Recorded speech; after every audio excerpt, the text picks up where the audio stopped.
বিজয় বিজয় লাভের জন্য মানুষ কি না করে থাকে,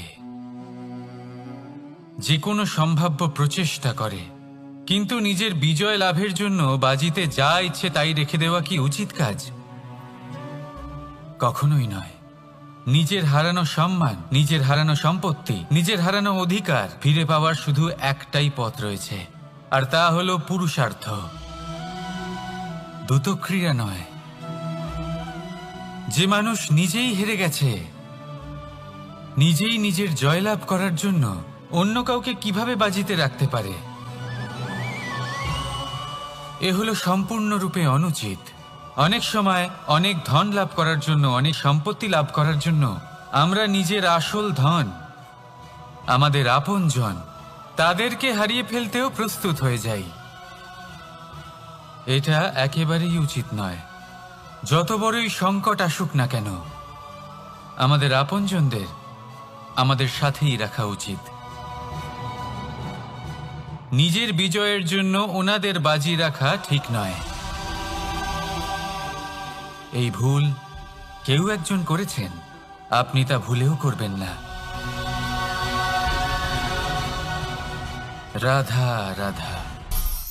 নারী জন্মসূত্রে কারোর কন্যা, ধর্মসূত্রে কারোর পত্নী, আর কর্মসূত্রে কারোর মা। আমাদের মনে এই ছবি আঁকা রয়েছে একজন নারীকে নিয়ে, তাই না? একটা অতুলনীয় ভূমিকা রয়েছে নারীদের আমাদের জীবনে, আর নারী ছাড়া আমরা কিছুই নই। কিন্তু অধিকার, সেখানে আমরা একটা ভুল করে বসি। যখন নারী একজন কন্যা থাকে, যখন সে জন্ম নেয়, তখন তার ওপর অধিকার থাকে তার পিতার। আর তারপর যখন বিয়ে হয়ে যায়, তখন তার অস্তিত্বের ওপর অধিকার থাকে তার স্বামীর। আর যখন তিনি মা হন, তখন নিজেই তিনি জীবনের সমস্ত অধিকার দিয়ে দেন তার সন্তানকে। কিন্তু আমরা কি কখনো এটা ভেবেছি এই জীবন হলো তার নিজের? যে নারী সবার কল্যাণ করছেন, তার জীবনের অধিকারও তার কাছেই থাকা উচিত, তাই না?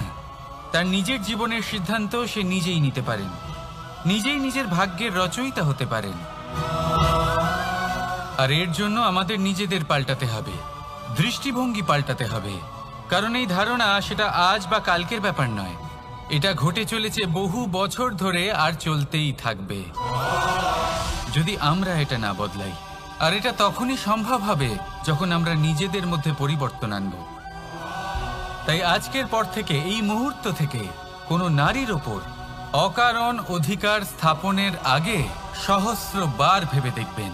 কারণ যখন নারী নিজের অধিকার কেড়ে নিতে বাধ্য হবেন, তখন শুধু এবং শুধুমাত্র বিনাশই ঘটবে। রাধা রাধা।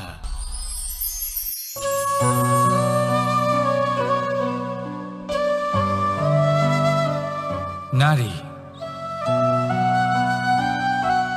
পুরুষরা যাকে নাম দিয়েছেন ত্রিয়া, কেন দিয়েছেন, কে দিয়েছেন, কেউ তা জানে না।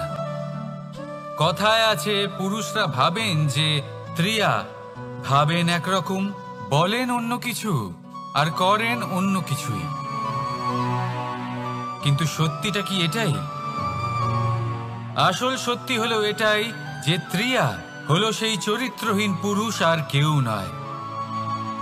সেই পুরুষ যারা নারীকে বলেন যে আপনি হলেন মা, আপনি হলেন দেবী, আপনি হলেন বোন। আর ভাবেন কি? ভাবেন যে এই নারী হলো আমাদের পায়ের ধুলো, আর কিচ্ছু নয়। আর কি করেন? ওনাদের মাথায়, ওনাদের খোপায় মালা পরিয়ে দিয়ে ভাবেন যে ওনারা হলেন তাদের পায়ের ধুলোর সমান। একজন নারীর সম্মান ভঙ্গ করেন, তাদের দাসী মনে করেন। ভুলবেন না, যত্র নারীয়াস্ত পূজ্যন্তে রমন্তে তত্র দেবতা। অর্থাৎ যেখানে নারীকে পুজো করা হয়, সেখানে ঈশ্বর বাস করেন। আর যেখানে নারীকে অপমান করা হয়, সেখানে ঈশ্বর এবং ভাগ্য এই দুই রুষ্ট হয়।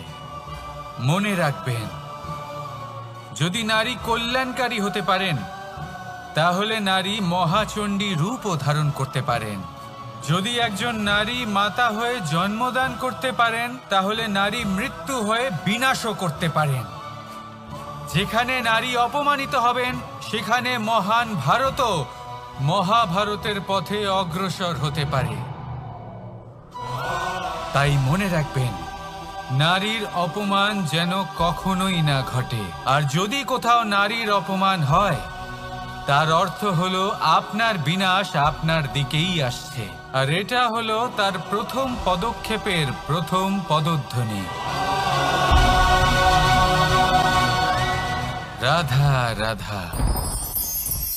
যদি সন্তান কোনো দুষ্কর্ম করে, তাহলে সেই অপরাধ শুধু কি সেই সন্তানের? না, যদি সন্তান দুষ্কর্ম করে, তাহলে অপরাধী তার মাতা পিতাও, যারা পুত্রমোহর কারণে সেই অনুচিত কাজে তাকে বাধা দেননি। অপরাধী হলেন তার পিতামহ, যিনি নিজের কর্তব্যবোধের কারণে নিজের পরিবারের যত্ন নেননি, যিনি সন্তানকে কখনো শাস্তি দেননি। অপরাধী হলেন তার সেই গুরুও, যিনি নিজের শিষ্যের সেই দুষ্কর্ম দেখেও তাকে প্রতিহতও করতে পারেননি। একজন হবু রাজার কর্তব্য হলো নিজের প্রজার কাছে সে যেন এক উদাহরণ প্রস্তুত করতে পারে। কিন্তু যদি এত অনুচিত উদাহরণ প্রস্তুত হয়ে থাকে, তাহলে মা বাবার, বাড়ির বয়োজ্যেষ্ঠদের কর্তব্য হলো ওনারা যেন সেটা সেখানেই থামায়, হয় ভালোবেসে, নয়তো শাস্তি দিয়ে।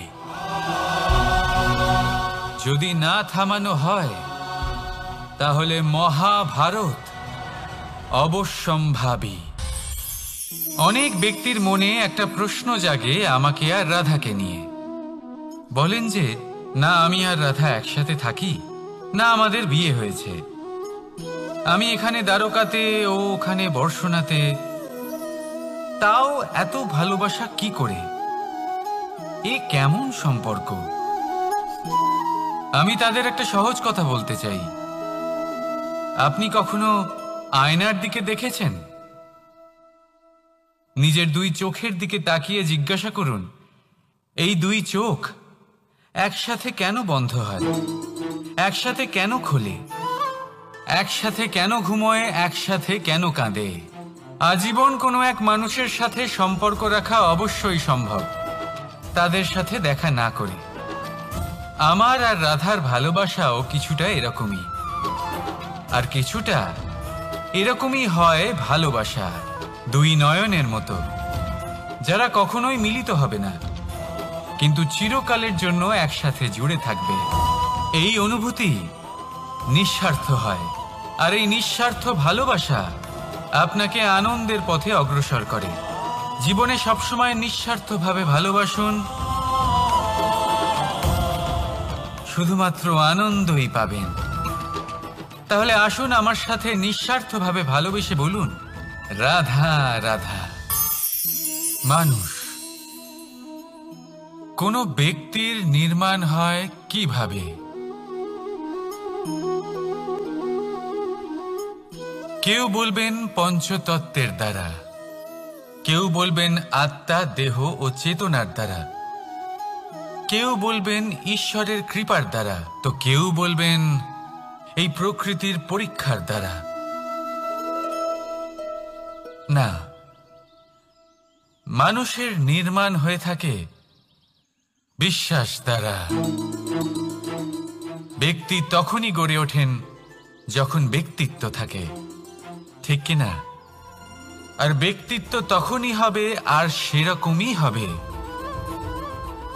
যেরকম বিশ্বাস আপনি নিজের উপরে রাখবেন। যদি আপনি মনে করেন আপনি বিষের ন্যায় হবেন, তাহলে আপনি বিষাক্তই হবেন। যদি আপনি এটা মনে করেন যে আপনি অমৃতের ন্যায় হবেন, তাহলে আপনি অমরই হয়ে যাবেন। যদি আপনি নিজের উপরে বিশ্বাস রাখেন যে আপনি সংসারের সব থেকে উঁচু পর্বতের শিখরে পৌঁছতে পারবেন, তাহলে আপনি অবশ্যই পৌঁছবেন। যদি আপনার এরকম মনে হয় যে আপনি এরকম কখনো করতে পারবেন না, তাহলে এরকম কখনোই হবে না। ভেবে দেখবেন, বিশ্বাসের মধ্যেই বিশ্ব বাস করে থাকে। তো আপনার অস্তিত্ব কেন করবে না? যেমন বিশ্বাস আপনি নিজের উপরে রাখবেন, তেমনই আপনি হয়ে উঠবেন। সেই জন্য নিজের উপরে বিশ্বাস রাখুন। আর হ্যাঁ, ভালোবেসে বলুন, রাধা রাধা। শত্রুতা। একজন মানুষ অন্য মানুষের সাথে শত্রুতা করে বসেন, দুজন ঘনিষ্ঠ বন্ধু। এমনও এক সময় আসতে পারে যখন এনারা একে অপরের শত্রু হয়ে ওঠেন। এর অনেকগুলো কারণ হতে পারে, কিন্তু মূল কারণ হলো আলোচনা। আগে হ্যাঁ, আপনি যদি কারোর বিষয়ে আলোচনা করেন তাহলে সে আপনার শত্রু হয়ে যেতে পারে। এবার মনে একটা প্রশ্ন আসতে পারে যে এটা কিভাবে সম্ভব হতে পারে? আলোচনা, এটা তো অত্যন্ত জরুরি। যদি আমি নিজের বন্ধুর খারাপ কাজের বিষয়ে আলোচনাই না করি তাহলে সে শুধরবে কি করে? এ কথা সত্যি যে আলোচনা আবশ্যক, কিন্তু তার থেকেও বেশি গুরুত্বপূর্ণ এবং আবশ্যক হলো আপনার এই সিদ্ধান্ত। সিদ্ধান্ত এটাই যে আপনার এই আলোচনা কোন স্থানে করবেন। যদি এটা সবার সামনে করবেন ভাবেন, তাহলে তা অপমানও হয়ে যেতে পারে। যদি এটা আলাদাভাবে করেন তাহলে তা পরামর্শ হয়ে যায়। অপমান কেউ স্বীকার করতে পারেন না, কিন্তু পরামর্শ সকলের ভালো লাগে। তাহলে যদি আপন কারোর জন্য ভালো কিছু চান, কাউকে শুধরে দিতে চান, আর আপনার মনে হয় আলোচনা আবশ্যক, তাহলে সর্বপ্রথম সময়, পরিস্থিতি আর স্থানের কথা মনে রাখবেন। নয়তো এই আলোচনা আপনাকে খুব ভোগাতে পারে। তাহলে আসুন আমার সাথে ভালোবেসে বলুন, রাধা রাধা। আপনার জীবনেও কি সমস্যা রয়েছে? অবশ্যই থাকবে। প্রত্যেকের জীবনেই সমস্যা থাকে। প্রত্যেক মানুষ জিজ্ঞাসাও করেন যে এই সমস্যা আসলে কি আর কেন আসে জীবনে। আপনাকে একটা কথা বলে দিই যে সমস্যা আসলে সেটা নয় যা আপনার পথে বাধা সৃষ্টি করে, বরং সমস্যা হলো সেটাই যেটা আপনি তখন দেখতে পান যখন আপনার একাগ্রতা আপনার পথ থেকে, আপনার লক্ষ্য থেকে সরে যেতে থাকে। আর এই সমস্যাগুলি দূর করার জন্য, এর সমাধান করার জন্য একটাই পথ আছে, নিজের সমস্ত ভাবনা আরো একবার একাগ্র করুন নিজের পথের দিকে, নিজের লক্ষ্যের দিকে। আপনার সমস্ত ভাবনা যদি কেন্দ্রীভূত হয় নিজের লক্ষ্যে, তাহলে এই সমস্যা দূরে থাকবে। যদি এরকম না হয়, যদি আপনার মন একটু অন্যদিকে চলে যায়, তাহলে এই সমস্ত সমস্যা আবার সামনে চলে আসে আর বাড়তেও থাকে। দেখুন, যেখানে আপনার লক্ষ্য রয়েছে, বাণ যদি সেখানেই চালাতে হয়, তাহলে দৃষ্টি তো সেদিকেই রাখতে হবে। তবেই তো আপনি সেই লক্ষ্য ভেদ করতে পারবেন।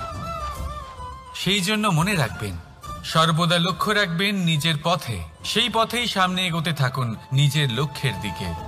আপনি যত সামনে এগোতে থাকবেন এই সমস্যা তত পিছিয়ে যাবে। তাহলে আসুন আমার সাথে ভালোবেসে বলুন, রাধা রাধা। এই পাখিরা সত্যি খুব সুন্দর, আমার খুব ভালো লাগে। আপনি নিশ্চয়ই শুনে থাকবেন যে কিছু পাখির কাছে ডানা অবশ্যই থাকে, কিন্তু উড়তে পারে না।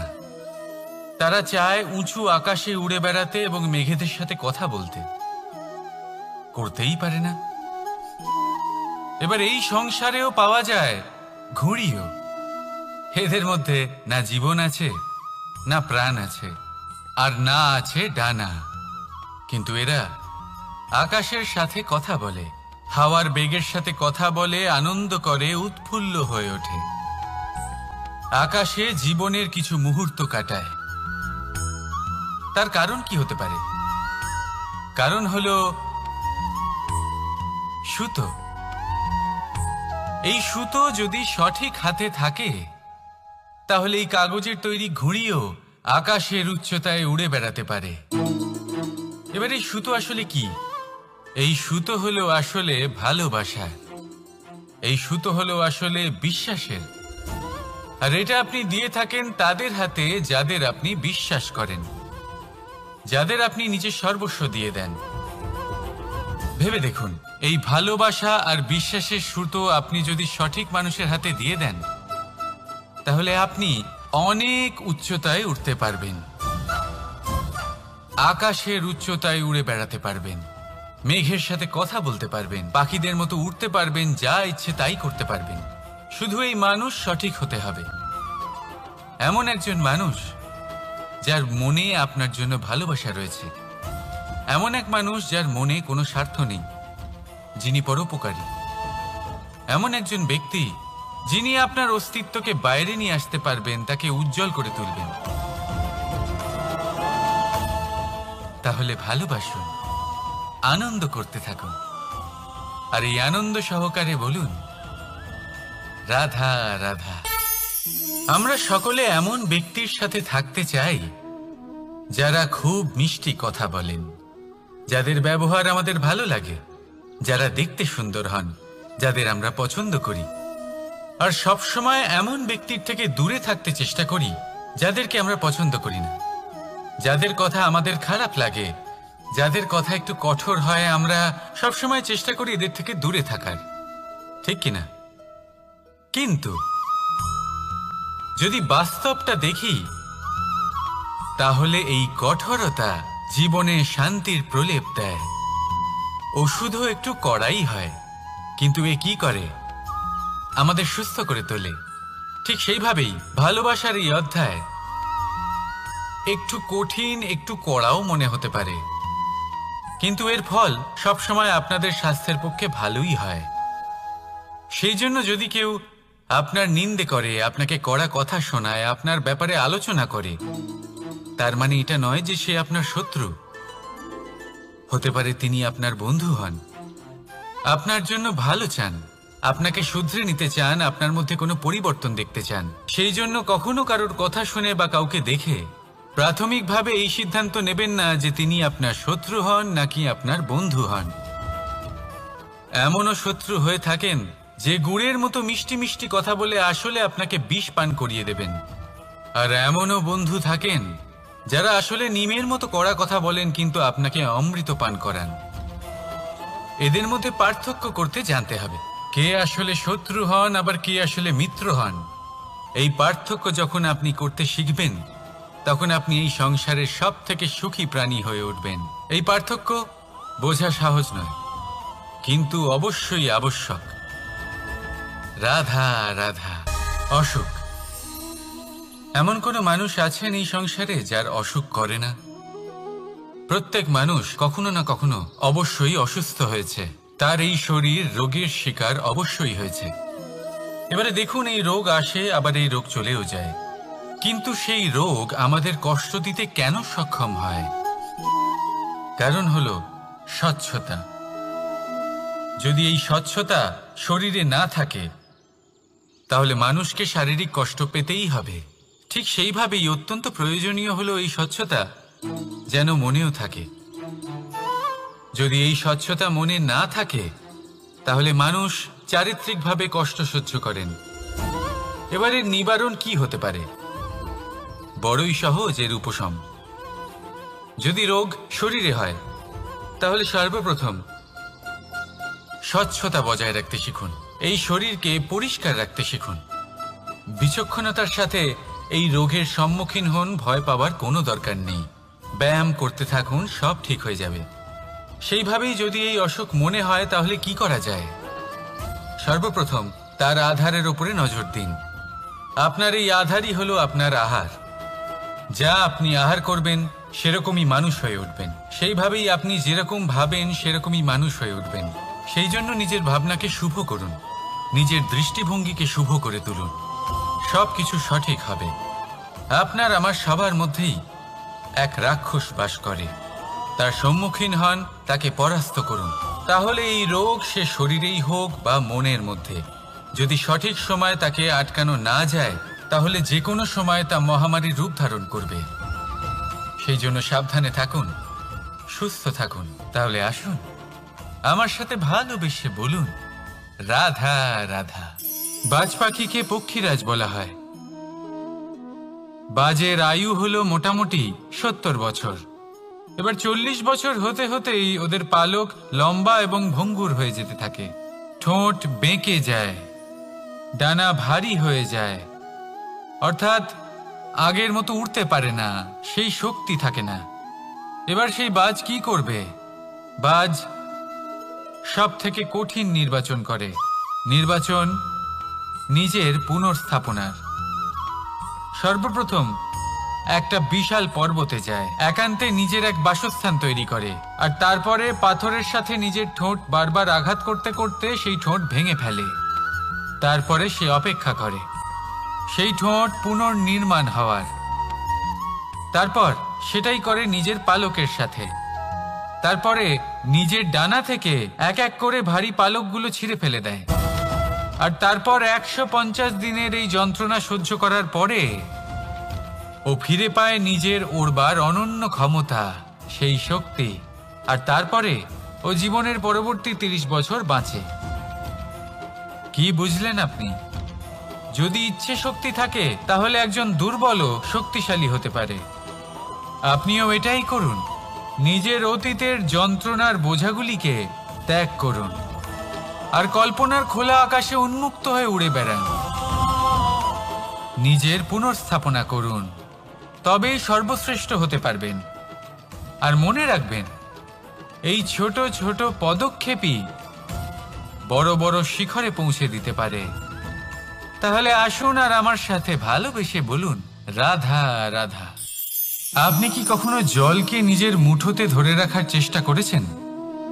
চলুন আজ করা যাক।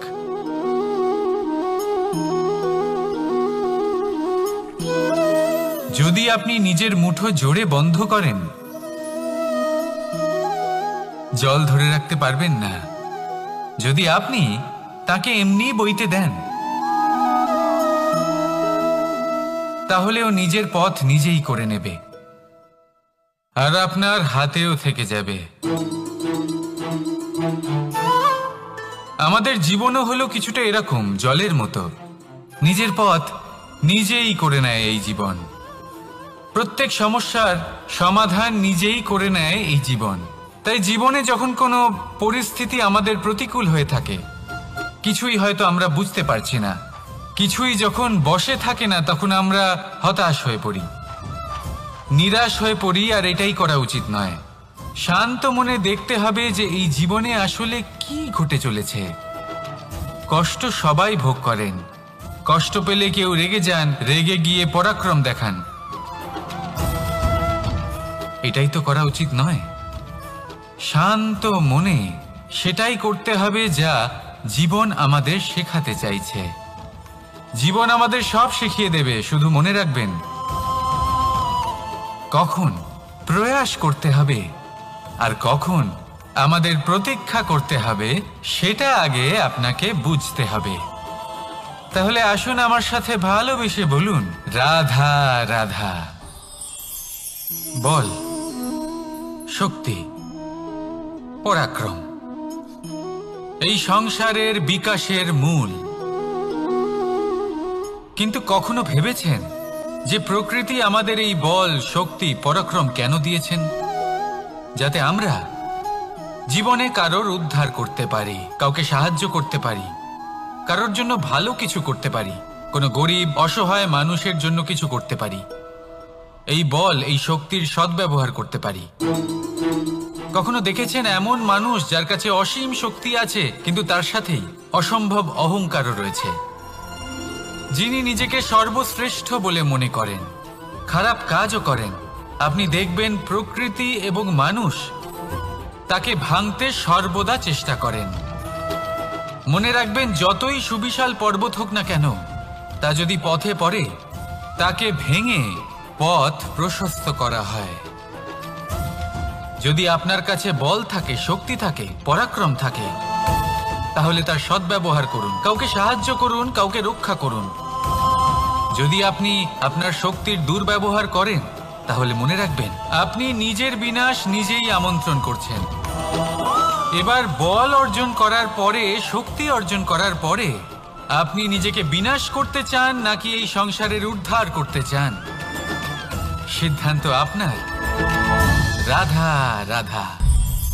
মানুষ আর ধন, এই দুইয়ের মধ্যে সম্পর্ক খুব ঘনিষ্ঠ। ধন হলো সেই শক্তি যার ব্যবহার মানুষ করে থাকে সাংসারিক বস্তু ক্রয় করার জন্য, নিজের জীবন যাপন করার জন্য। আর মানুষ হলো সেই শক্তি যারা ধনকে গুরুত্বপূর্ণ করে তোলেন।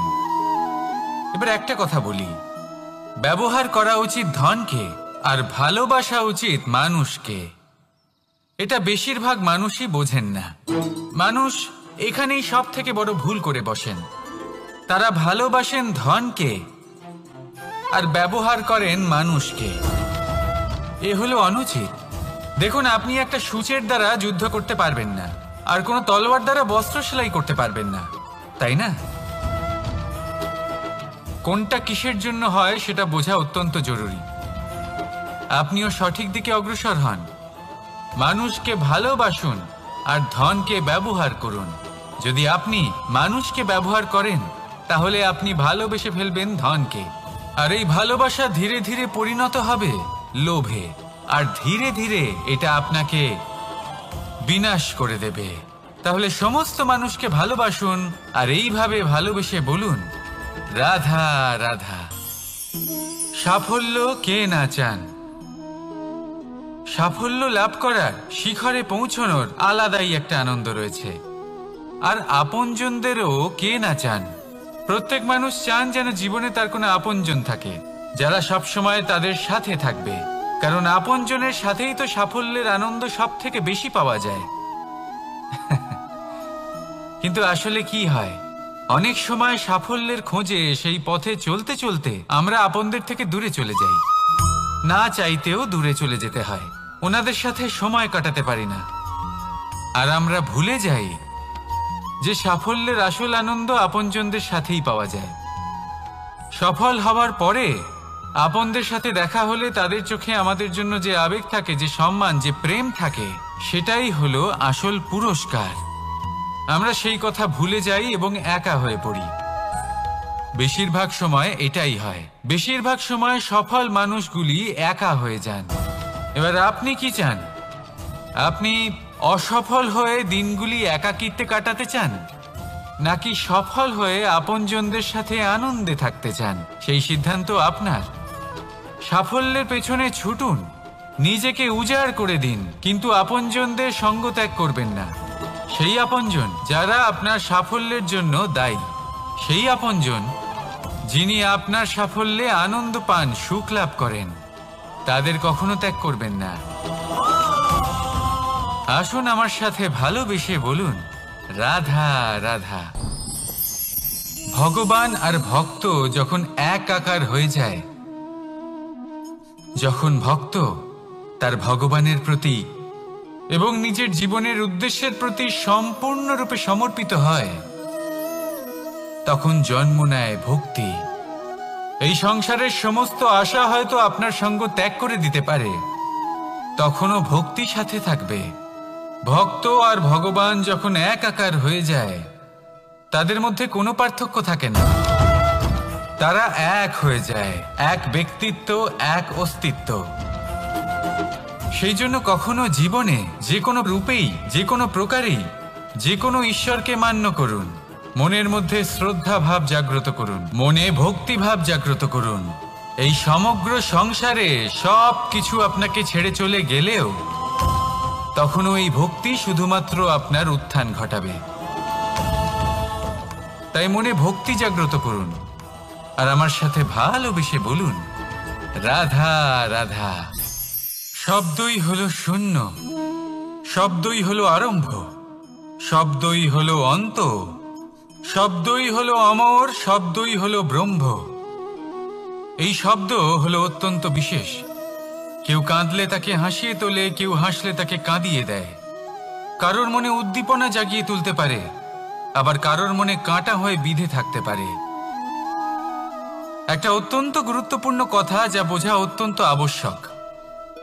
আপনার মন, আপনার হৃদয় যতই শুদ্ধ হোক না কেন, যতই পবিত্র হোক না কেন, আপনার দৃষ্টিভঙ্গি যতই স্পষ্ট হোক না কেন, যদি আপনার কথা পবিত্র না হয়, যদি আপনার শব্দ শুদ্ধ না হয়, তাহলে তা আপনাকে আপনার কর্মফল ভোগ করতে বাধ্য করবেই।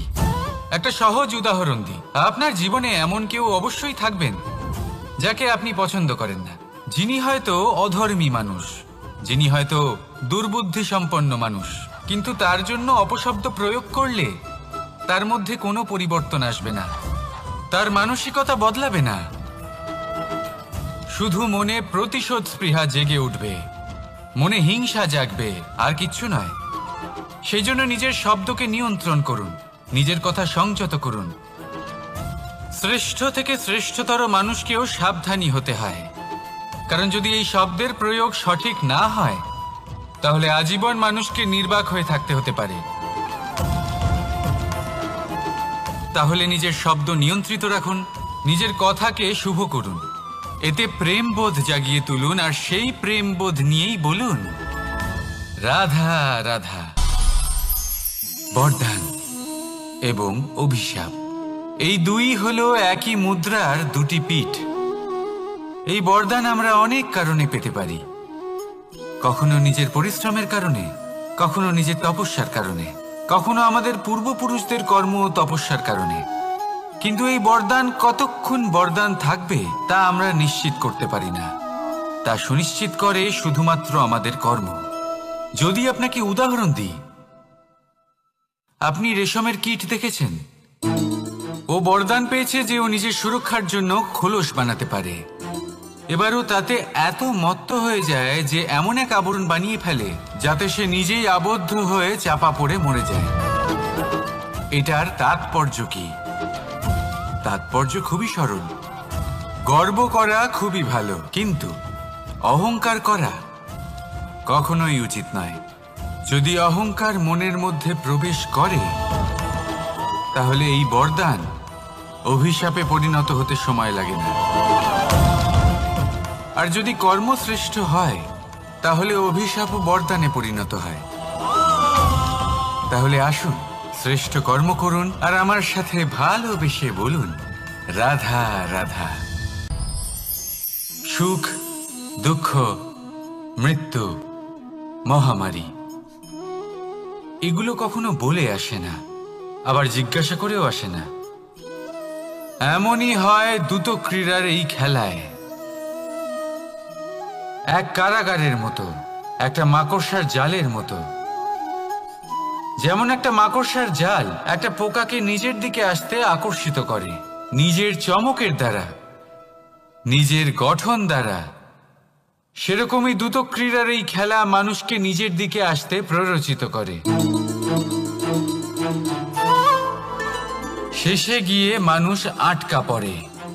পার্থক্য শুধু এটাই, যখন এক পোকা এই জালে জড়িয়ে পড়ে তখন সে তার প্রাণ হারায়। মানুষ যখন এই দ্রুত ক্রীড়ায় আকর্ষিত হয়, সে নিজের মান, নিজের ধন সব কিছু হারায়, নিজের বিবেক হারিয়ে ফেলে। কিন্তু আপনি আপনার বিবেক কখনোই হারাবেন না। যদি আপনার মনে লোভ চলে আসে, আপনি লোভী হয়ে ওঠেন। যদি আপনি দ্রুত ক্রীড়ার এই খেলায় আটকা পড়েন, তাহলে মনে রাখবেন, এই খেলা থেকে ফিরে আসা প্রায় অসম্ভবই বলা যায়। নিজের বিবেক কখনো হারাতে দেবেন না, কারণ বিনাশ আসার প্রথম লক্ষণ হলো বিবেকের বোধ চলে যাওয়া। এই প্ররোচনায় কখনো পা দেবেন না। আর আমার সাথে ভালোবেসে বলুন রাধা রাধা। বিজয়, বিজয় লাভের জন্য মানুষ কি না করে থাকে, যে কোনো সম্ভাব্য প্রচেষ্টা করে। কিন্তু নিজের বিজয় লাভের জন্য বাজিতে যা ইচ্ছে তাই রেখে দেওয়া কি উচিত কাজ? কখনোই নয়। নিজের হারানো সম্মান, নিজের হারানো সম্পত্তি, নিজের হারানো অধিকার ফিরে পাওয়ার শুধু একটাই পথ রয়েছে, আর তা হলো পুরুষার্থ, দ্রুত ক্রীড়া নয়। যে মানুষ নিজেই হেরে গেছে, নিজেই নিজের জয়লাভ করার জন্য অন্য কাউকে কিভাবে বাজিতে রাখতে পারে? এ হলো সম্পূর্ণরূপে অনুচিত। অনেক সময় অনেক ধন লাভ করার জন্য, অনেক সম্পত্তি লাভ করার জন্য আমরা নিজের আসল ধন, আমাদের আপনজন, তাদেরকে হারিয়ে ফেলতেও প্রস্তুত হয়ে যাই। এটা একেবারেই উচিত নয়। যত বড়ই সংকট আসুক না কেন, আমাদের আপনজনদের আমাদের সাথেই রাখা উচিত। নিজের বিজয়ের জন্য ওনাদের বাজি রাখা ঠিক নয়। এই ভুল কেউ একজন করেছেন, আপনি তা ভুলেও করবেন না। রাধা রাধা। নারী জন্মসূত্রে কারোর কন্যা, ধর্মসূত্রে কারোর পত্নী, আর কর্মসূত্রে কারোর মা। আমাদের মনে এই ছবি আঁকা রয়েছে একজন নারীকে নিয়ে, তাই না? একটা অতুলনীয় ভূমিকা রয়েছে নারীদের আমাদের জীবনে, আর নারী ছাড়া আমরা কিছুই নই। কিন্তু অধিকার, সেখানে আমরা একটা ভুল করে বসি। যখন নারী একজন কন্যা থাকে, যখন সে জন্ম নেয়, তখন তার ওপর অধিকার থাকে তার পিতার। আর তারপর যখন বিয়ে হয়ে যায়, তখন তার অস্তিত্বের উপর অধিকার থাকে তার স্বামীর। আর যখন তিনি মা হন, তখন নিজেই তিনি জীবনের সমস্ত অধিকার দিয়ে দেন তার সন্তানকে। কিন্তু আমরা কি কখনো এটা ভেবেছি এই জীবন হলো তার নিজের? যে নারী সবার কল্যাণ করছেন, তার জীবনের অধিকারও তার কাছেই থাকা উচিত, তাই না? তার নিজের জীবনের সিদ্ধান্ত সে নিজেই নিতে পারেন, নিজেই নিজের ভাগ্যের রচয়িতা হতে পারেন। আর এর জন্য আমাদের নিজেদের পাল্টাতে হবে, দৃষ্টিভঙ্গি পাল্টাতে হবে। কারণ এই ধারণা সেটা আজ বা কালকের ব্যাপার নয়, এটা ঘটে চলেছে বহু বছর ধরে আর চলতেই থাকবে যদি আমরা এটা না বদলাই। আর এটা তখনই সম্ভব হবে যখন আমরা নিজেদের মধ্যে পরিবর্তন আনব। তাই আজকের পর থেকে, এই মুহূর্ত থেকে, কোনো নারীর ওপর অকারণ অধিকার স্থাপনের আগে সহস্রবার ভেবে দেখবেন। কারণ যখন নারী নিজের অধিকার কেড়ে নিতে বাধ্য হবেন, তখন শুধু এবং শুধুমাত্র বিনাশই ঘটবে। রাধা রাধা।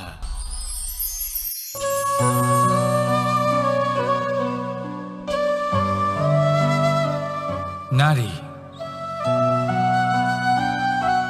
পুরুষরা যাকে নাম দিয়েছেন ত্রিয়া, কেন দিয়েছেন, কে দিয়েছেন, কেউ তা জানে না। কথায় আছে, পুরুষরা ভাবেন যে ত্রিয়া, ভাবেন একরকম, বলেন অন্য কিছু, আর করেন অন্য কিছুই। কিন্তু সত্যিটা কি এটাই? আসল সত্যি হলো এটাই যে ত্রিয়া হলো সেই চরিত্রহীন পুরুষ, আর কেউ নয়। সেই পুরুষ যারা নারীকে বলেন যে আপনি হলেন মা, আপনি হলেন দেবী, আপনি হলেন বোন। আর ভাবেন কি? ভাবেন যে এই নারী হলো আমাদের পায়ের ধুলো, আর কিচ্ছু নয়। আর কি করেন? ওনাদের মাথায়, ওনাদের খোপায় মালা পরিয়ে দিয়ে ভাবেন যে ওনারা হলেন তাদের পায়ের ধুলোর সমান। একজন নারীর সম্মান ভঙ্গ করেন, তাদের দাসী মনে করেন। ভুলবেন না, যত্র নারী আস্ত পূজ্যন্তে রমন্তে তত্র দেবতা। অর্থাৎ যেখানে নারীকে পুজো করা হয়, সেখানে ঈশ্বর বাস করেন। আর যেখানে নারীকে অপমান করা হয়, সেখানে ঈশ্বর এবং ভাগ্য এই দুই রুষ্ট হয়। মনে রাখবেন, যদি নারী কল্যাণকারী হতে পারেন, তাহলে নারী মহাচণ্ডী রূপও ধারণ করতে পারেন। যদি একজন নারী মাতা হয়ে জন্মদান করতে পারেন, তাহলে নারী মৃত্যু হয়ে বিনাশও করতে পারেন। যেখানে নারী অপমানিত হবেন, সেখানে মহান ভারতও মহাভারতের পথে অগ্রসর হতে পারে। তাই মনে রাখবেন, নারীর অপমান যেন কখনোই না ঘটে। আর যদি কোথাও নারীর অপমান হয়, তার অর্থ হলো আপনার বিনাশ আপনার দিকেই আসছে। আর এটা হলো তার প্রথম পদক্ষেপের প্রথম পদধ্বনি। রাধা রাধা।